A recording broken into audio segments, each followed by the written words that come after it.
China surpasses other countries in carbon emissions as it is large not only economically but also in territory and population. The country, however, is making great efforts in transforming its energy structure, and it tops other countries in the growth of renewable energies. To what extent have new energies reduced the country's reliance on oil and coal? And has China fulfilled the commitment to its climate goals? To discuss these issues and more, I'm very happy to be joined in the Beijing studio by Dr. Yongping Zhai, Chief of Energy Sector Group of Asian Development Bank, Victor Gao Zhikai, Chairman of China Energy Security Institute. And we shall also talk to Professor Qi Ye, Director of Brookings Tsinghua Center via satellite. By the way, he's standing by in Hong Kong. That's our topic. This is a dialogue. I'm Yang Rui.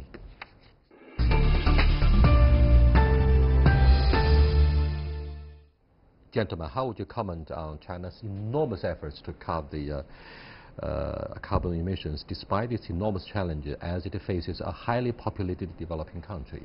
Mr. Zhai. I've been working overseas outside China for 34 years, and I've seen many small countries with enormous challenges. We never resolved that challenges so far. And when I look back, China, a huge country of 1.3 billion population. Almost 1.4 billion. 1.4 billion. And China has achieved so much. I'm so impressed that there's so much we can learn from China. With really admiration, I think Asian Development Bank is here to play a role of a broker that we learn from China and convey this knowledge to other developing countries. That said, I think China's transformation is huge in terms of new technologies, in terms of commitment in policies.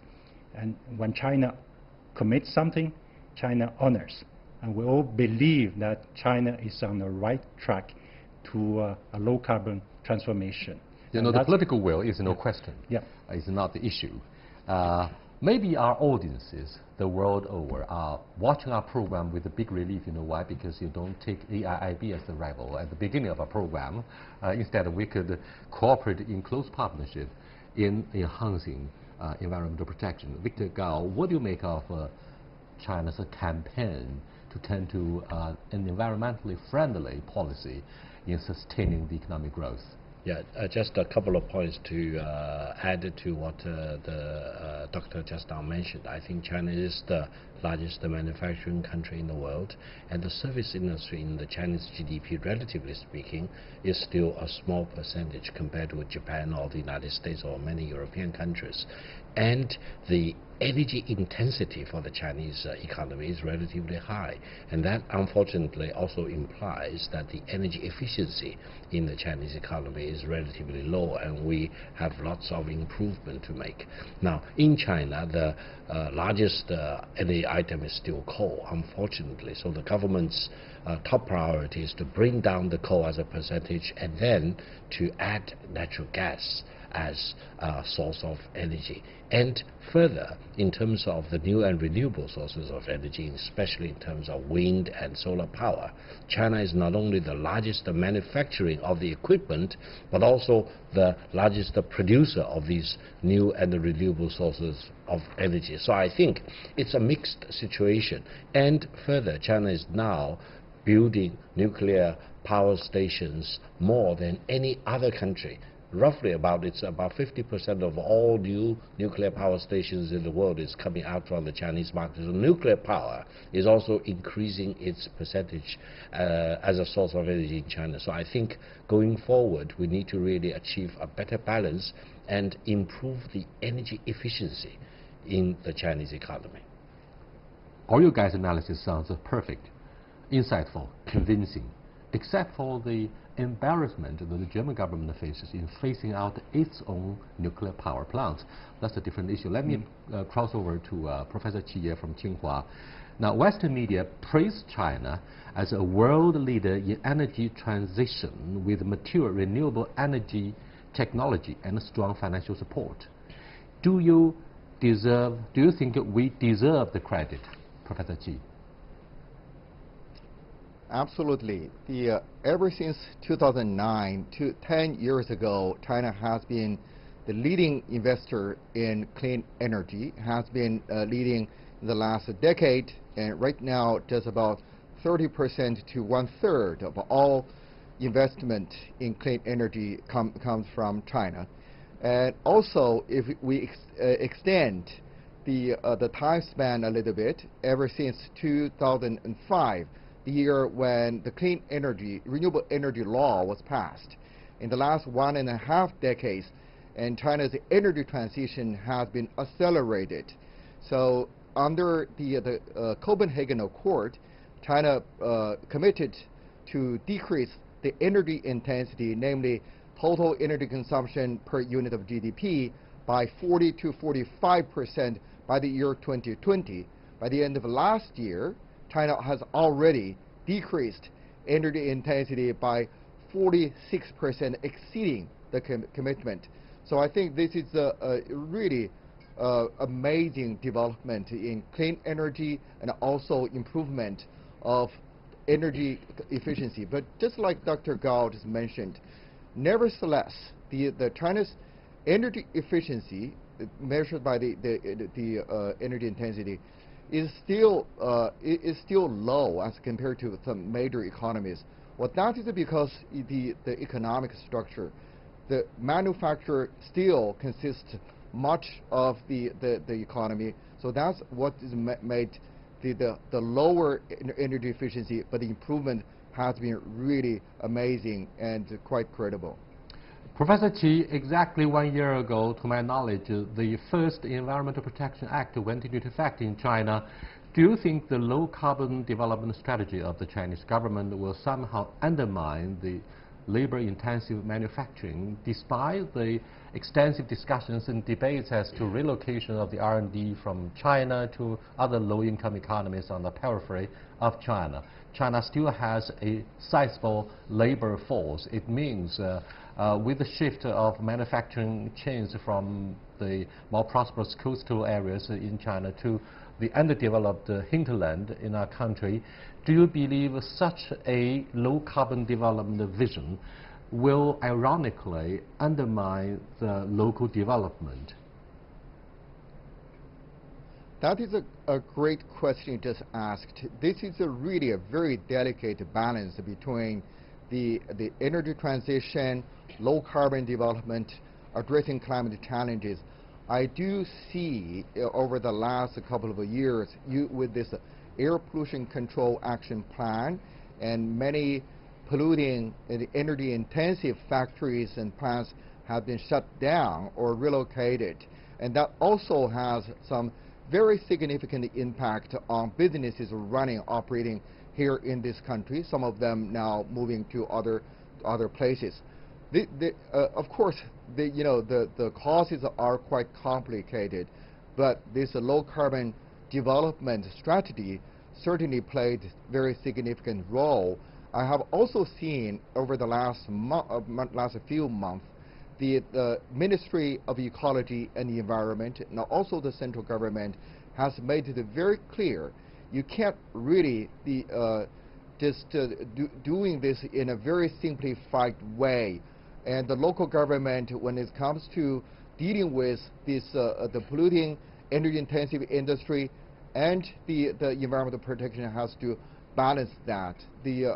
Unfortunately, we have seen in some places over the country, and that's what's happening.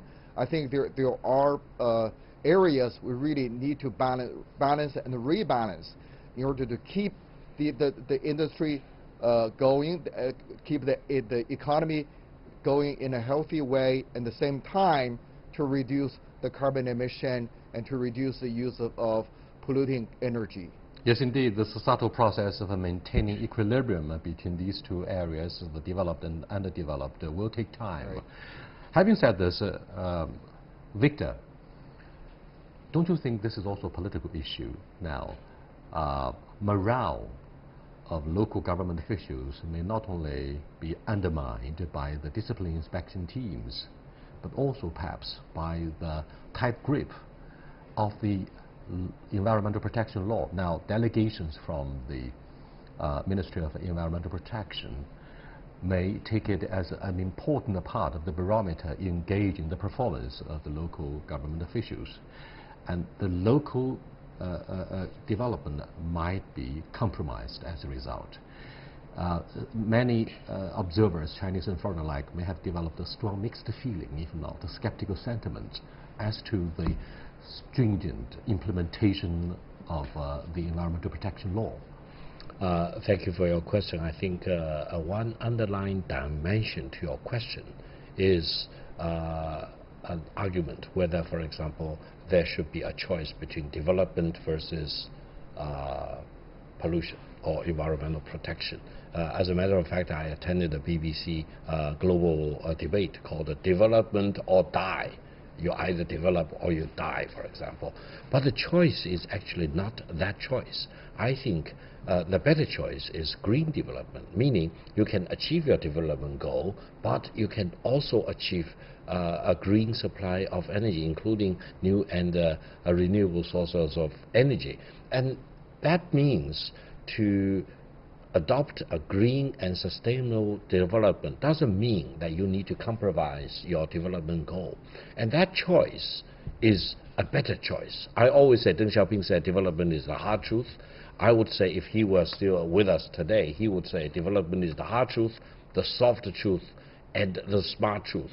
That is, we need both development and environmental protection. We need both development as well as green energy. So the choice is a better choice. And I hope especially the local government leaders will realize that if they go green, it doesn't mean they need to slow down their economy.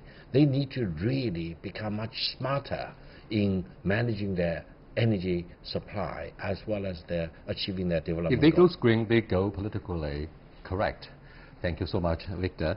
In fact, air quality in Beijing has seen remarkable improvement in the recent years, and the country plans to further cut emissions to lower the intensity by 60 to 65% and increase the ratio of energy from a non-fossil fuel in the national energy structure to 20% by the year 2030.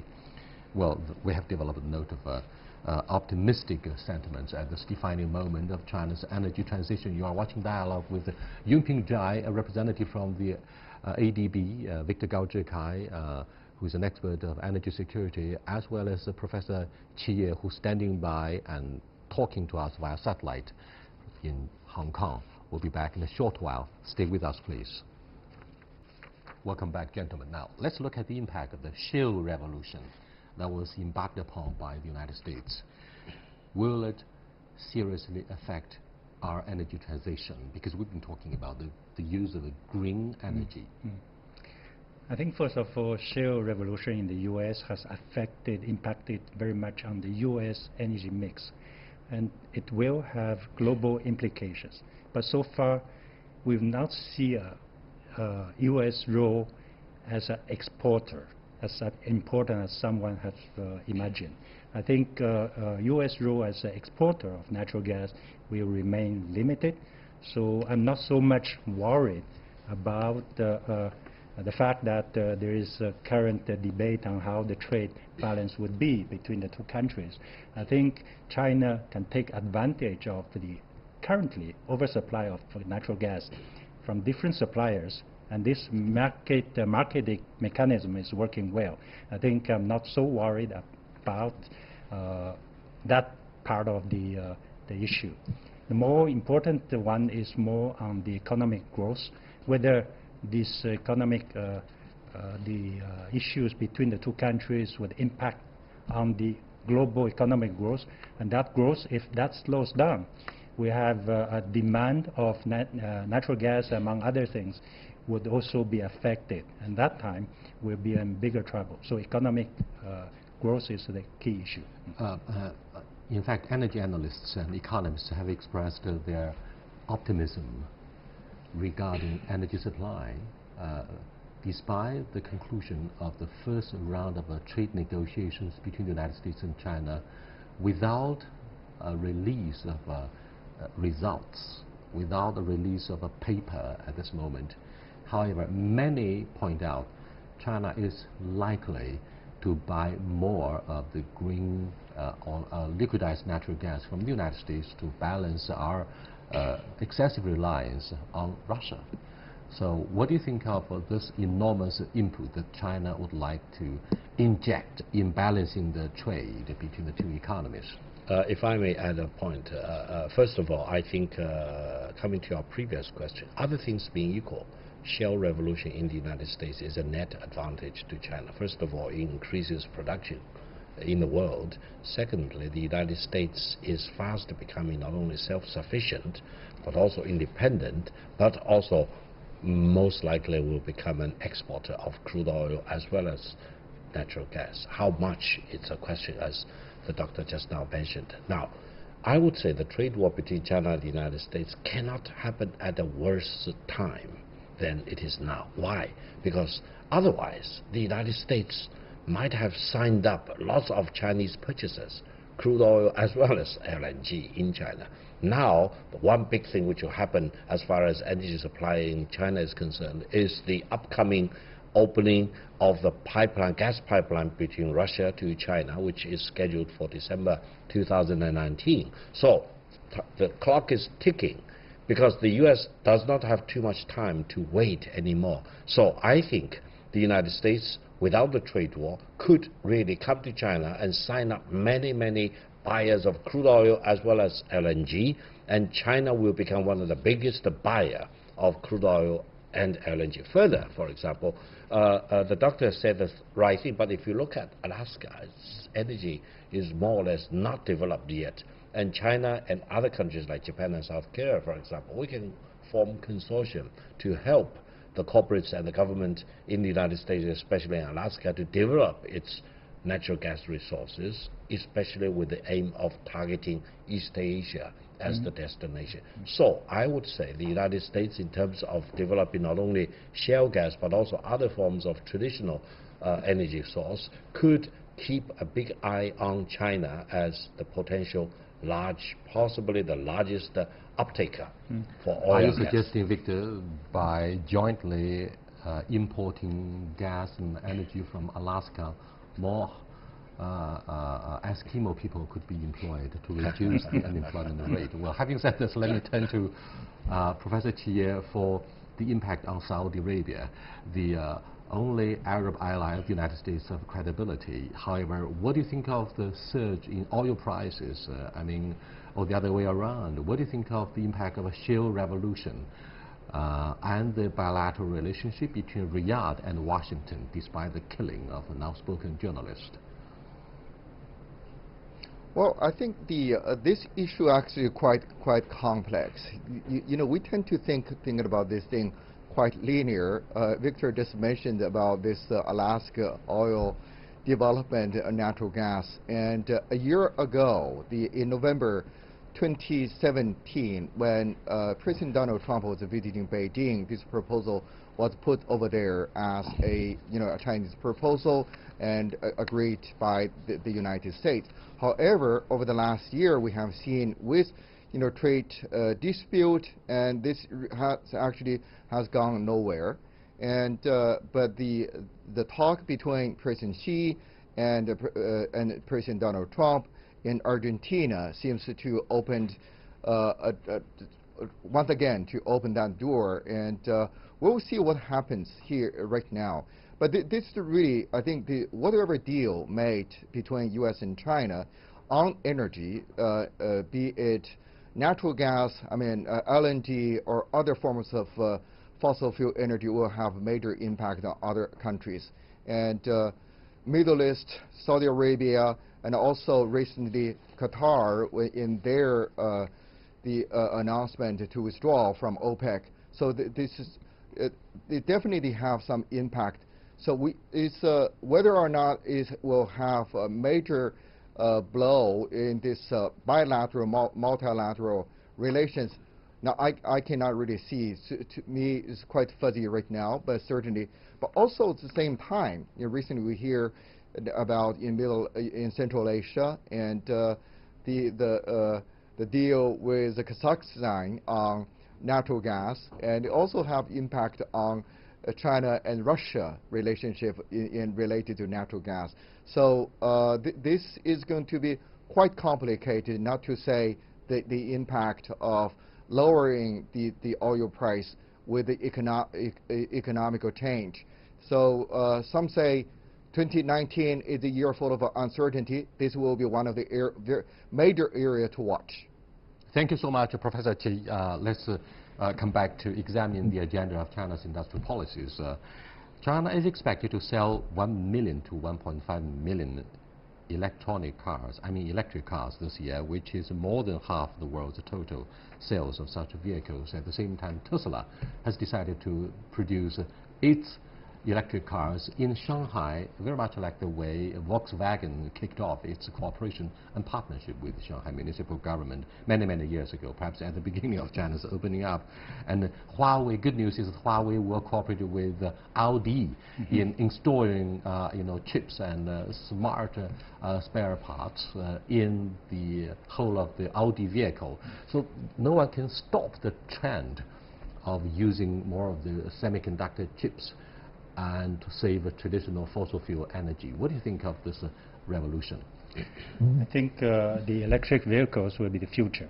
Will be the future? Will be future. Not only for transportation, you'll see that people will adopt more and more electric vehicles, but vehicles, when they are equipped with the digital technologies, will become like a moving device that will serve many purposes, like the cell phone. Mobile phone has replaced maybe 50 different uses, and the electric vehicles may replace maybe 100 different uses in the future. So I believe in electric vehicles in the future. But in the short term, very short term, I also believe that I think that electric vehicles have a rather limited impact. Because of the battery? The cost of the battery, and also the fact that if you go look at the Beijing street, full of stock fleet of old-fashioned conventional cars. So even 1.6 million of new electric vehicles is just small percentage of overall. So the impact, immediate impact, is small. So I'd rather say that it's future, but currently we have to work hard to make that future coming soon, earlier. Long term is going to be a green revolution, right. Because so many people depend on mobility of the automobiles, and smart cars are likely to replace smartphones to make our minds and life smart, right? Despite your brilliant brains, Victor. No, I think you are really talking about several revolutions. One is the revolution involving either electric car or hydrogen energy car, for example, which will no longer use gasoline or diesel. Exactly. Keep in mind, globally speaking, ground transportation used for oil accounts for about 50% of the total use of oil. So that's a big supply or big demand for oil, which eventually may diminish, if not completely eliminated in a matter of 1 or 2 or 3 decades' time. So that has a major impact on the supply and demand analysis for oil. That's number one. Number two is that we are not only talking about the source of energy changed for automobiles. The automobile itself is completely changing as we speak.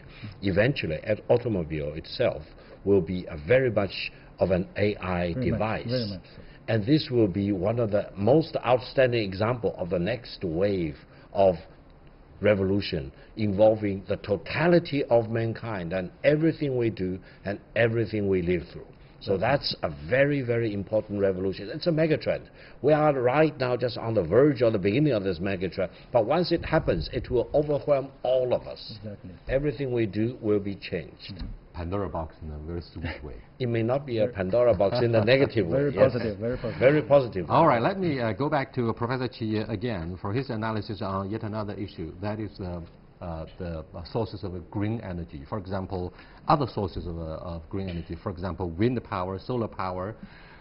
But I was told many times by energy experts in China that there's a vulnerability concerning the energy efficiency during the process of power transportation from the wind energy farm. Do you think we are able to address this issue? Are we going to have a quick fix in the near future? I think this wind power curtailment and also solar power curtailment has been a major concern. But there have been two phases. The first phase having to do what you just pointed out, the transmission problem, because the source of this energy is from the north and northwest, and the demand is the opposite on the coastal areas in the east and southeast areas. Then therefore, building this transmission line, the transmission system is a major challenge. Fortunately, this have basically have been resolved quite satisfactorily in the last couple of years. The second phase of wind curtailment and solar curtailment having to do really the demand, because with the so-called economic new normal started in 2012, then the demand for energy, for the growth of the power use has slowed down. Then the demand from the south and southeast has been lowered. So that is a problem. Then we created a lot of abundance, a lot of redundancy in the solar and wind. And this also has been dealing with by the central government, local government, and major power companies. So we can see 2 years ago, 30%, even higher, 1/3 of the wind power energy in Gansu province, for instance, just go totally curtailed. But now this problem has been alleviated to a great extent. Nevertheless, so it has to go to from the single digit from a double digit to single digit in order to find the use of this energy. So I think we are in the process of addressing this problem, and I think the pace is actually going pretty well, especially with the overall reform of the electric sector, particularly the introduction of a power market in this whole area. Thank you so much, Professor Qi. And we've also developed a chronic problem of overcapacity concerning the production and the delivery of solar panels. It's also partly attributed to the anti-dumping and anti-subsidy investigations of the United States and indeed similarly in the European Union. With that, we come to the conclusion of this discussion about energy efficiency and the use of green energy to create a better future. Until next time, goodbye.